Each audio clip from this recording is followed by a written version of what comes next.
Gimana? Ini masuk Iya. masuk YouTube loh. Jangan disebutin nama. Oh iya ya Kak. Iya. Gimana, Mbak? Ya itu yang data ganda itu loh Kak. Itu harus proses dari Indonesia atau bagaimana nanti?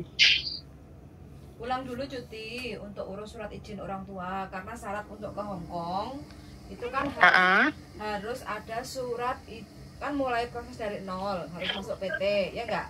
Jadi PT itu mewajibkan untuk pertama harus ada surat izin suami atau orang tua wali. Ya. Terus yang kedua, sampean harus daftar ke Disnaker untuk kerja ke Hong Kong. Nanti kalau ID online-nya sudah keluar, baru nanti sampean untuk proses UJK dan medikal kayak gitu. Nah itu perlu waktu lebih sekitar 2 minggu.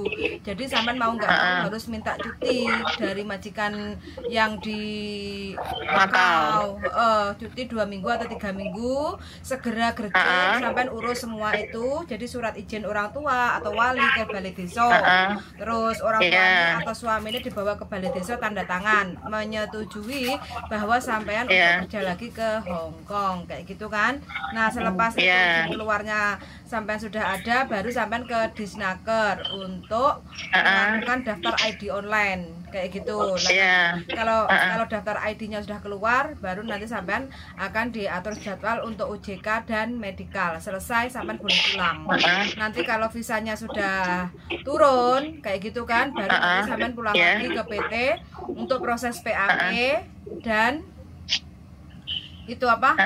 Hitung-hitungan gaji utang potongan kayak gitu loh Mbak. Oh potongan Sudah selesai loh, baru sampean berangkat. Jadi kalau visa sudah turun, baru sampean ngomong sama majikan yang di Makau kalau sampean resign, udah nggak kerja lagi di Makau gitu.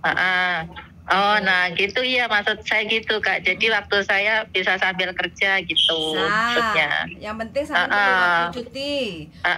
Iya cuti sebulan lah, paling lama sebulan atau 3 minggu gitu ya Kak ya. Biar sampean nggak kerja, ya sebulan lah kayak gitu. Iya sebulan. Jadi nanti saya nanti PT-nya masuk di mana itu Kak? Masalah PT nanti saya kasih tahu. Yang penting sampean gitu. Positif. Ini dulu positif cuti dulu gitu ya. Yang penting sampean majikan sudah ada kan? Iya sudah ada. Oke, majikan sudah ada. Nanti makanya saya konfirmasi lagi nanti majikannya. Oke. Majikan biar datang ke agent Kakak. Kita tinggal proses. Cuma masalah visanya turunnya cepat atau tidak, turun atau tidak itu tergantung di imigrasi, karena imigrasi akan melihat data rekod sampean dan data rekod dari majikan kayak gitu ya. Iya Kak. Jadi misalkan turun nggak turun kan saya tetap kerja gitu loh Kak di Makau gitu kan. Kalau bisa turun, nah saya baru resign gitu. Sampai Indonesianya mana? Iya. Saya di Bekasi Kak. Oh Bekasi, oke siap, nanti kita Bekasi. Tapi kalau misal kenapa? Datanya KTP Indonesia sama paspor sama nggak?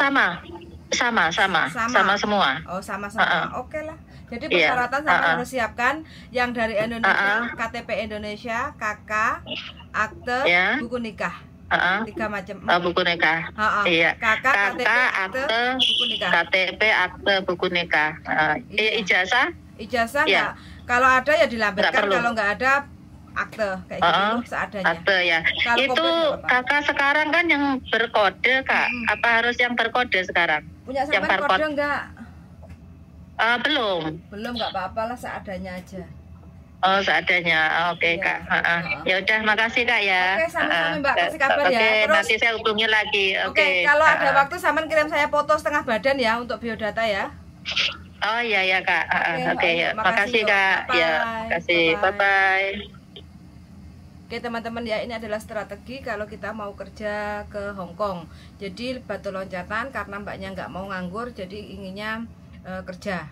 Karena kemarin proses ke Hong Kong ada sedikit kendala, jadi mbaknya segera untuk proses ke Makau. Alhamdulillah sekarang sudah hampir mau finish kontrak 1 tahun, tapi mbaknya masih angen-angen di Hong Kong karena di Hong Kong sudah ada majikan yang menunggu dia kayak gitu.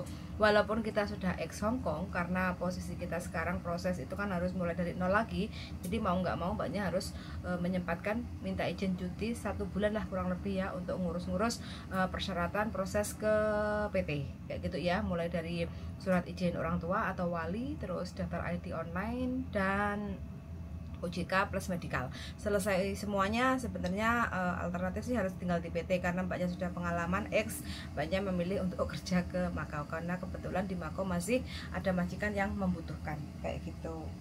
Tak sambil ya teman-teman, soalnya rambutnya wis mulai jegrag musimnya seperti ini, jadi di setelikot dhisik rambutnya, setelikot tipis-tipis ya kayak gitu. Gosong, gosong. Enggak gosong, wis diolak-alik.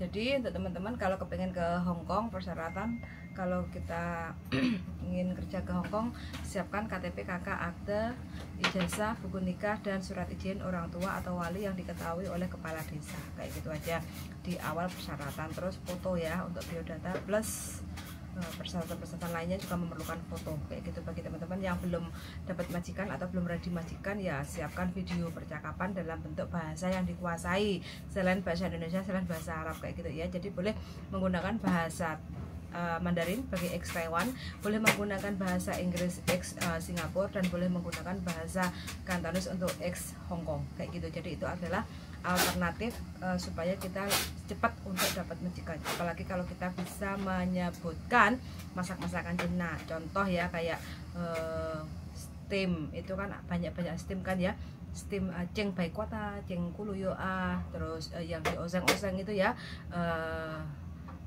auba jin yongjonga kayak gitu ya, bombay di oseng pakai stik sapi kayak gitu ya, ribs kayak gitu kan. Nah itu juga majikan Hongkong pasti suka kayak gitu ya. Jadi untuk teman-teman sup potong itu juga salah satu alternatif kalau kita bahwa memiliki keahlian, kita bisa bahasa Kantonis kayak gitu, apalagi bisa masak, pintar masak kayak gitu.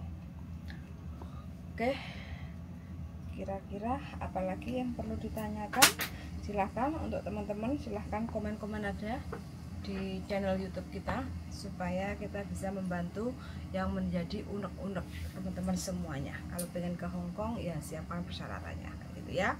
Rambutnya pirang ya, supaya biar cepat dapat majikan ya dicat meneh sing irang kayak gitu ya, biar nanti majikannya tidak kaget kayak gitu. Walaupun kita sudah nyampe Hongkong, kalau majikan mau sowai dengan rambut abang hijau kuning ya nggak apa-apa. Yang penting kalau awal kita mau proses itu usahakan yang sebelumnya kita punya rambut pirang dicat paling tidak yang lebih gelap kayak gitu ya, walaupun nggak hitam paling tidak yang lebih gelap kayak gitu, jangan menyala kayak gitu. Nah terus kalau yang biasanya kutek-kutek kayak gitu jadi harus dilepas atau dihilangkan, dihapus kutek-kuteknya, kutek kuku ya kayak gitu. Yang sering biasa make up kayak gitu ya, kalau kita mau video atau foto untuk biodata ya pastikan kita harus bersihkan semua muka kita, jadi kita yang polos-polos aja, namanya juga pekerja rumah tangga ya, jadi ya kita yang biasa aja, terkecuali kalau kita nanti mau libur atau mau dandan menor itu nggak ada masalah. Tapi selama kita mau proses kerja ke Hongkong ya kita alami dulu seperti zaman-zaman waktu kita pertama kerja ke Hongkong kayak gitu ya. Jadi kalau dulu rambutnya kan harus pendek, potong lanang kayak gitu ya, sekarang sih nggak perlu, paling tidak sebahu lah kayak saya kayak gini kan ya, kayak gini paling tidak kan tidak terlalu ribet kalau kita mau kerja kayak gitu. Jadi kalaupun seandainya kita masak itu kan kadang kalau rambutnya terlalu panjang kan sering brodol. Nah kalau kita nggak sengaja brodolnya rambut kita itu mungkin majikan nggak begitu suka, entah itu brodolnya di lantai atau nanti brodolnya ya, brodol itu apa ya, rambutnya rontok kayak gitu ya, rontok ke masakan kayak gitu. Apalagi yang ke masakan majikan orang Hongkong itu sangat ya kayak gitu ya, sangat menjijikkan sekali kayak gitu. Padahal hanya sekedar rambut, tapi ya inilah Hongkong. Jadi nggak tahu kenapa majikan Hongkong itu sensitif dengan rambut yang ada di dalam makanan kita, makanya kita harus benar-benar hati-hati. Sebenarnya kalau kita masak di rumah majikan kita pakai kerpus kayak gitu ya, kerpus yang ada di ikat rambut kayak gitu ya. Nah itu sebenarnya majikan juga lebih suka, karena apa, dari kita pakai kerpus itu sebenarnya akan lebih antisipasi supaya rambut itu nggak rontok jatuh ke masakan kayak gitu ya teman-teman. Oke, sangat sudah mendengarkan, sehat selalu untuk teman-teman semua yang setia menonton di channel YouTube saya. Mudah-mudahan yang ingin proses ke Hongkong semuanya diberi kelancaran, kemudahan, dan sukses nyampe Hongkong, mampu bertahan sampai di garis finish. Sangat sudah mendengarkan, dan see you in the next video. Bye.